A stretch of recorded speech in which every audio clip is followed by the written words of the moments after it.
Welcome to a relaunch. Let's call it a relaunch of what happened this week. We are calling it now the AARP, Arizona Hispanic Connection update. Alex, we're back. How do you feel? Hey, we certainly are back, David. It's been very hectic. A lot of things have happened since our last show.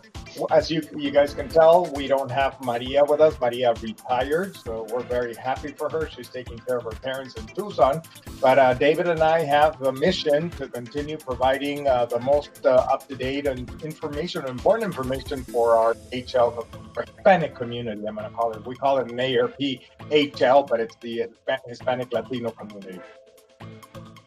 Perfect. Well, as we have said in the past, we would like to make this show very, very brief. So what we have done and will continue to do is present to you an update of what we consider news that are worthwhile to know.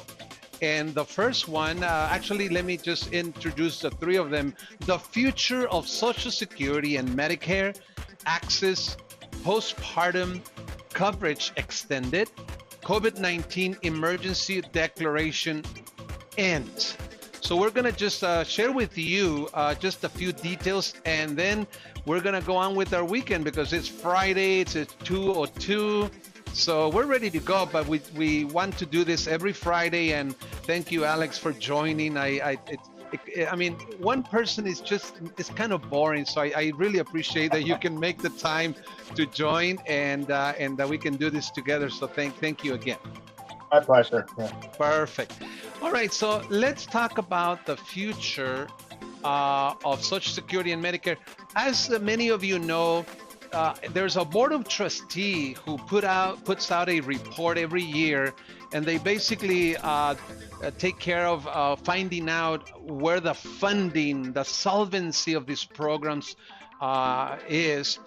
And not great news, but still, we'll kind of have you make that call, how drastic you interpret these things.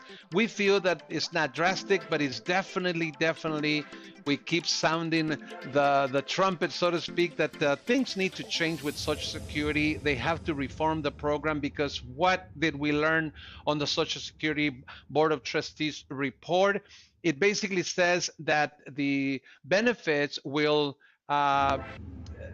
be sufficient to pay 100% of benefits until 2034.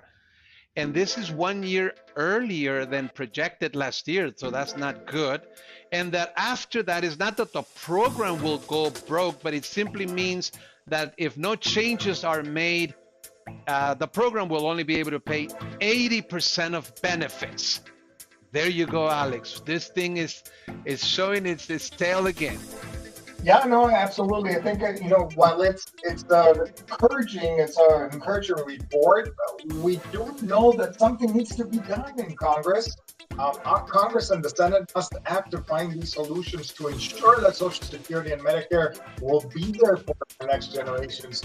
It's very interesting to point out that Social Security provides retirement income to more than 50 million Americans, David. That's a huge number of people that rely on this Social Security. So it must be solvent. It must be there for people when they retire. This is not an entitlement. Make it very clear. This is not an entitlement. We pay for it from the time that we start working. And Alex, this year, 2023, and I'm sure the following years, at AARP, we're going to be working hard to rally, if you will, people behind this issue, because we just have to pressure, advocate for these matters, because Congress just has to act. And we feel that they will have to do it, if not this year, very soon. Regarding Medicare, the Medicare Part A, also that report shows that benefits, 100% of benefits will be paid until 2031. 3 years later than last year's report, which is good. On this one, the solvency extended 3 more years, and if nothing is done, then they would only be able to pay 89% of benefits. Another very important program, Alex, Social Security and Medicare for all of us. It is definitely worthwhile to know about it and to begin to advocate more. Absolutely. You know what? Medicare is the primary and sometimes the only source of healthcare for most of older Americans. So again, very important. Workers earn the benefits by paying into both programs over the course of their career. So very important to have them solvent, and AARP will continue fighting for both of them. We really invite all of you who are watching this video to join AARP. We are going to be fighting, that's for sure, just like we did with the prescription drug bill that passed. And in future updates, we're going to inform the community about the wins that we got in this RX bill. So stay tuned, and let's move on to the second update that we have, and this has to do with Medicaid and CHIP. It has to do with extending postpartum coverage. You know, we all know that AHCCCS provides a health plan to different people depending on income, and pregnant women are a group for which AHCCCS provides coverage. This is obviously to cover the pregnancy and then 60 days after the birth. Well, there is some data that shows that there are some mothers that died and children that die after, and they realized that they needed to extend the coverage to protect the mothers and the newborns, babies for longer. And it was a good news. I understand that Arizona was the last one again to approve this, but regardless of that, the coverage now it was extended from 60 days to 365 days. In other words, a full year. Great news. Bravo. You know, David, I had no idea that Medicaid covered more than half the births in Arizona. So extending this postpartum coverage is only going to help address the healthcare disparities in postpartum population. So that's a great thing. Really good news. And you know, we don't have time to go over all this, but I just wanted to show this chart from the AHCCCS program. And in one of the categories, it says pregnant women.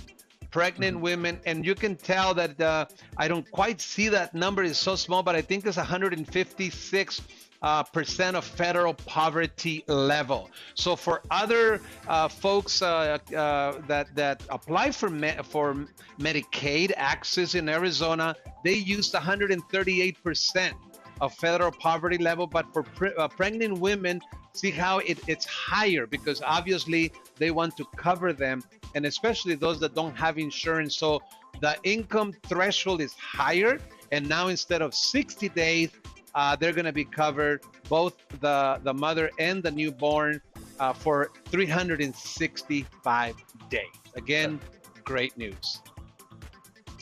And last but not least, we also wanted all of you to know as an update that the COVID-19 emergency declaration has ended. As we know, when the government declares an emergency, then that releases the possibility of more funding to go to treat that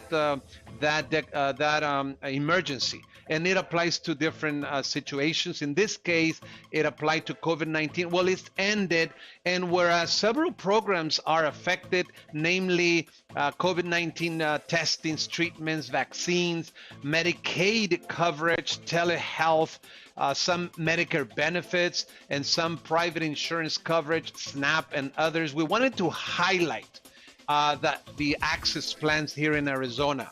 As we know, AHCCCS is Medicaid. It's our Medicaid program. So a lot of people, they are talking about potentially 500,000, 500,000 people might lose the AHCCCS coverage. So we really wanted this update to be included. Again, the emergency declaration is ending. So we are really encouraging folks to pay attention to the mail, be on the lookout for mail and respond accordingly. Yeah. Interestingly enough, here, President Biden signed this bill ending COVID-19, the national emergency, and it was a bill that was introduced by one of our Arizona congressmen. It was Congressman Gosar that introduced this bill. So the bill got signed, and so the national emergency for COVID-19 has ended. Well, thank you, Alex, and thank you all of you for joining this brief update. We will see you in our next show. We are going to be coming to you every Friday at 2 p.m. Thank you, and thank you, Alex, once again. Thank you, David. Have a great weekend, everyone. See you next week.